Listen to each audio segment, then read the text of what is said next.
Magic in the Harry Potter universe is pretty easy, right? You point a wand, say a word, and bam, you have magic, right? For example, Oculus Reparo.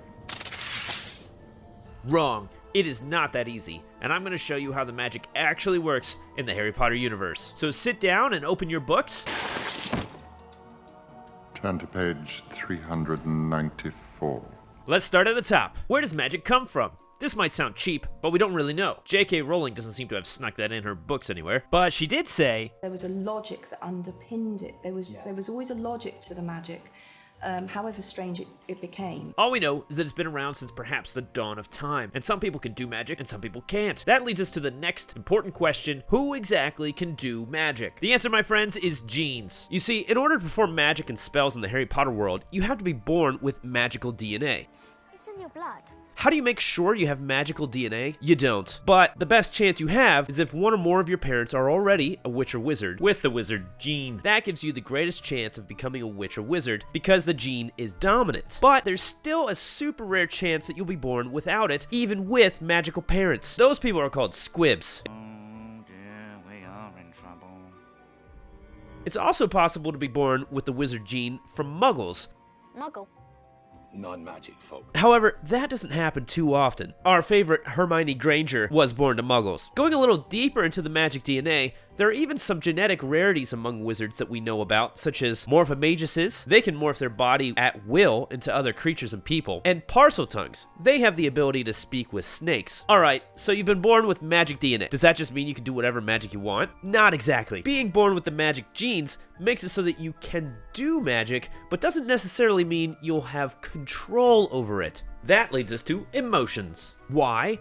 Because one of the triggers for magic are your emotions. Emotions are a major component of performing magic. In fact, that's actually how you can tell if you've been born with magical DNA. Usually, by the age of 7 years old, there's often some sort of event that triggers the magical child to perform some sort of magic. But emotions are wild and ever-changing, and sometimes cruel. Pairing emotion with powerful magic ability is outright dangerous, and that's why Hogwarts School of Witchcraft and Wizardry exists, to help young witches and wizards get control over their magic and hopefully tame their emotions. It's nearly impossible to control magic just through the state of your feelings. Plus, just because you have strong feelings doesn't mean something will always happen. Emotions can be good and they can be terrible. If you become totally overwhelmed with some sort of emotion, it could completely hinder your ability to perform magic, or it could enhance your ability to perform magic. There were some studies that showed, by someone at the ministry, that some types of magic became more powerful if the user was very angry in their intent and feelings. Other types of magic become more powerful depending upon the type of feeling, just like the famous Patronus charm, or the main character of our story being protected with love. Emotions are only one part of the equation though. They cover just part of the intent portion of the equation.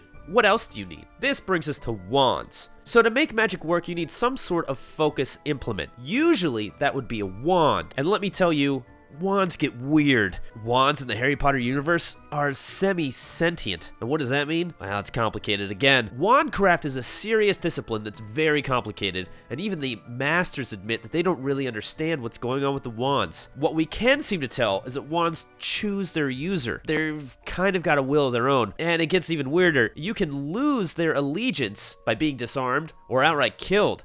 The wand can switch owners for whatever reason. Now, sometimes this doesn't work. Some wands won't switch allegiance, and that has something to do with how the wand is made. Anyway, this is a deep rabbit hole. We could talk about this for hours. But wands do something really important. Wands help you focus your magic and often make it more potent and precise. What appears to be equally important is not just having a wand, but moving it properly when casting. Otherwise, disaster could strike. That's why sometimes this will happen. Spending a serious amount of time practicing your wand waving is as important as actually having the wand. Now, there are exceptions, of course, just like the English language. Some wizards sometimes use a different implement, like Professor Moody. And more importantly, advanced witches and wizards can forego using a wand altogether, and instead can use hand gestures, or can even get by with just maintaining eye contact. This is pretty common in jinxes. It's the mark of a powerful wizard if they can cast a difficult spell without a wand. Even more if they can do it without speaking the incantation. This can be a massive sign if a wizard's OP. Although, there are some spells, small ones, that most anyone can do without speaking and just using their hands, like lighting candles or making a leaf fly away. That brings us to incantations.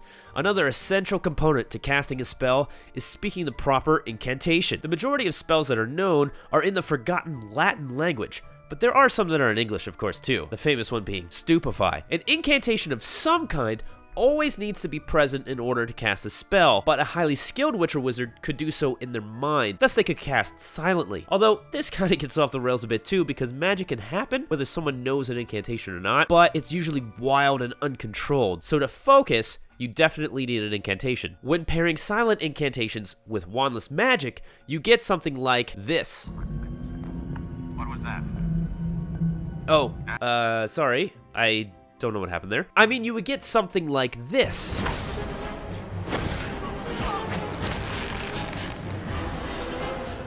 No one could just say an incantation and get a result, though. The last piece of the puzzle, in order to cast a spell, is what you do internally. As we saw with emotional outbursts, the proper orientation towards what you're trying to cast is important. You need the proper amount of concentration and intention. Sometimes, the intention is just a force of will. Other times, you may need to grab onto a feeling internally in order to cast a spell, such as the famous Patronus Charm. So, as it stands, in order to willfully cast something in the wizarding world, it looks something like this. You must be born with magic DNA. There's no getting around this one. Then, you must have concentration plus intent paired with a focus implement, usually a wand, sometimes a hand, and movement, plus an incantation. If you can combine all these things, then you should produce a spell. But they need to be real things. Real in the sense of this fantasy world, of course. You can't just say any old word you want, with any old movement that you want, with any old concentration and intent that you want. It doesn't work that way. There are rules to the universe, and that's actually part of the story and world itself. They have a ministry of magic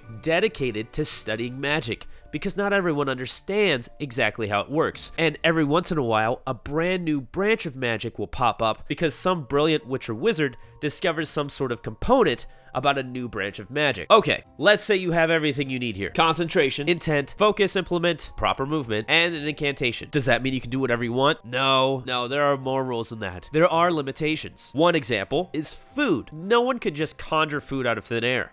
You could multiply it once you had it, or summon it if you knew exactly where it was. It's impossible to create from nothing. What about gold? We're entering the realm of speculation here. Speculation in the sense that this has not been written down by J.K. Rowling or the movie makers, but it is strongly believed that gold could not be transfigured into being, hence its use as currency in the wizarding world. This would make sense, especially for the Philosopher's Stone to be made. This would let the user both live forever and produce gold. It was also thought that flight could not be achieved. However, it appears that one of Voldemort's successes was discovering flight, and of course that's terrifying. One of the other major limitations of magic that we know of is death. Death comes for us all. There's practically no way to make oneself immortal. There are only workarounds, or tricks, to essentially extend your life. Like we mentioned before, the Philosopher's Stone. Attempting to overcome this very limitation is one of the motivations of Voldemort himself in the series. While we're on the topic of death, you also cannot bring back the dead, which is another big story component following Harry Potter. His parents being dead, he desperately wishes to speak with them, and there's no way to bring them back. He can see shades or echoes of them at times, which is honestly more torturing than them just staying dead. So aside from limitations, all sorts of other things can go wrong, like this. Eat slugs.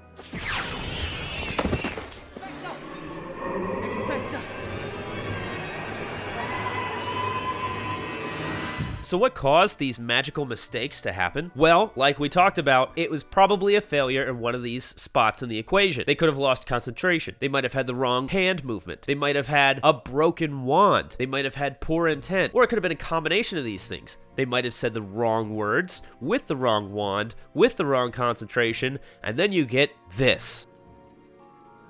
So what about stuff? What about stuff that's magical? Objects can be imbued with magical properties by a magic user. They could have a one-time use, or they could have an indefinite uses. Brooms are a perfect example of a bewitched object. They have a permanent charm placed on them that responds to witches and wizards. But that isn't the only type of magical object. This category can go deep, and in fact are serious components to the main plot of Harry Potter series, starting with a magic mirror and the incredible Philosopher's Stone that we keep talking about, all the way to the ending of needing to destroy the last Horcrux. Enchanting items is extremely powerful. So now you know. You have the equation that explains how magic works. What it doesn't cover is undiscovered magic or some forms of ancient magic, like self-sacrifice. Those are more exceptions rather than the rule. Are we missing anything? Does that sum it all up? Mostly. There are some other sub-components, like spells, transfiguration, dark arts, legilimency, occlumency, arithmancy, potions, and herbology. What about magical creatures? There are so many different components in the Harry Potter world that use magic, but that's for another video. And you have enough knowledge now to know how magic actually works in the Harry Potter universe. If you'd like to see more about those topics that we weren't able to cover, or you just like this video, please like and subscribe.